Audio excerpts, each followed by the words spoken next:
লেবু গাছের কলম করা খুবই সহজ যদি সঠিকভাবে কলমটি করা যায়। এই দেখুন, এই কলমটি আমি 20 দিন আগে করেছিলাম। দেখুন কত সুন্দর শিকড় হয়েছে।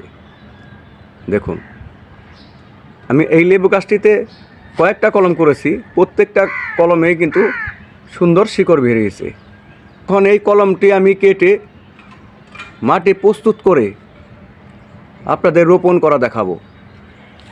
কলমটি কিভাবে রোপণ করতে হয় এবং এই কলমটি রোপণ করতে কি কি মাটির সাথে মিশ্রিত করতে হয়, পুরো ডিটেলস আপনাদের আমি বলবো। এবং এই কলমটি রোপণ করার পর কি কি পরিচর্যা করতে হবে, কিভাবে এই কলমটি সুস্বাস্থ্য হবে এবং হেলদি হবে, পুরো ডিটেলস আপনাদের আমি বলবো।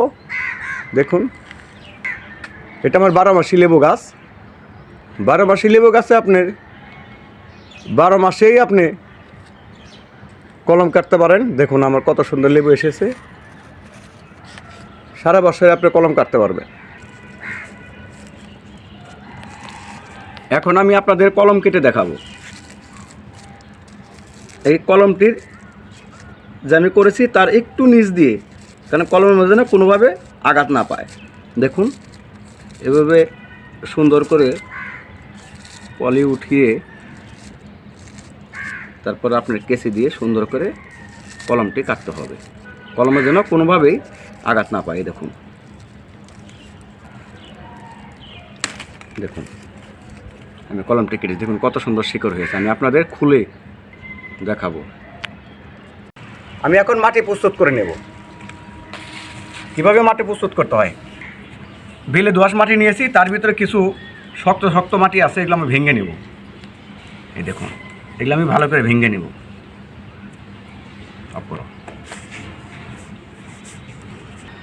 আমি শক্ত যে মাটির দলাগুলো ছিল সেগুলো আমি ভেঙে নিয়েছি।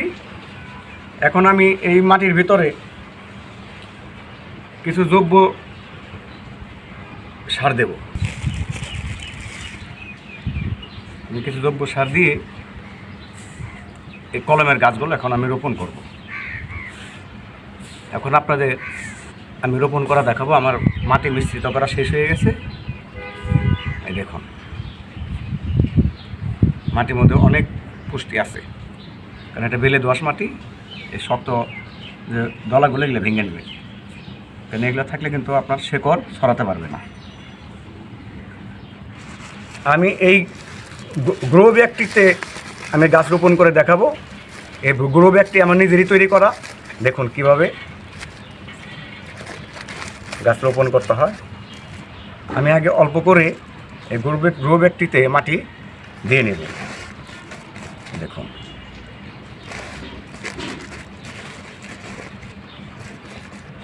আমি যে লেবু গাছের কলমটি কেটেছিলাম আপনাদের দেখাবো কেমন শিকড় হয়েছে এবং কীরকম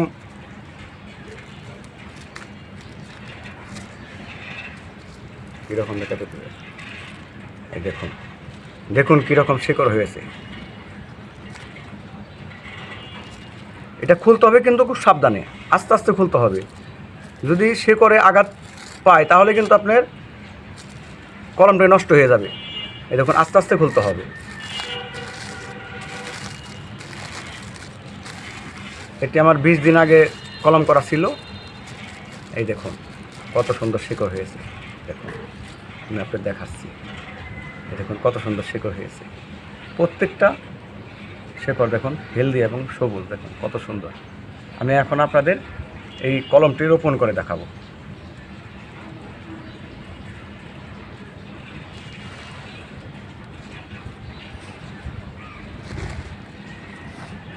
রোপণ করার সময় কিন্তু আপনার জোরে চাপ দেওয়া যাবে না। যদি আপনি জোরে চাপ দেন তাহলে কিন্তু শিকড় আঘাত পাবে। শিকড় আঘাত পেলে কিন্তু আপনার কলমটি টিকবে না, কলমটি নষ্ট হয়ে যেতে পারে।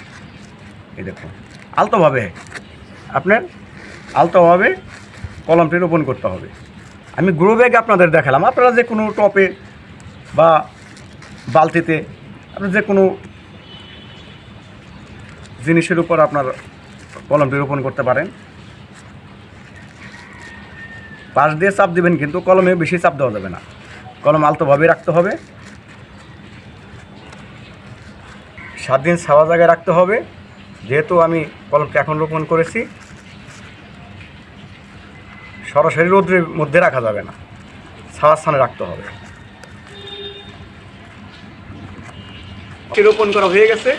এখন আমি অল্প করে পানি দিয়ে দেবো। পানি কিন্তু সরাসরি ঢেলে দেওয়া যাবে না, হাত দিয়ে এভাবে ছিটিয়ে ছিটিয়ে দিতে হবে, কেননা শিকড় সরে যেতে পারে, গাছের ক্ষতি হতে পারে। সেই জন্য আমি এইভাবে দেখুন, এভাবে হাত দিয়ে ছিটে ছিটে অল্প অল্প পানি দিতে হবে।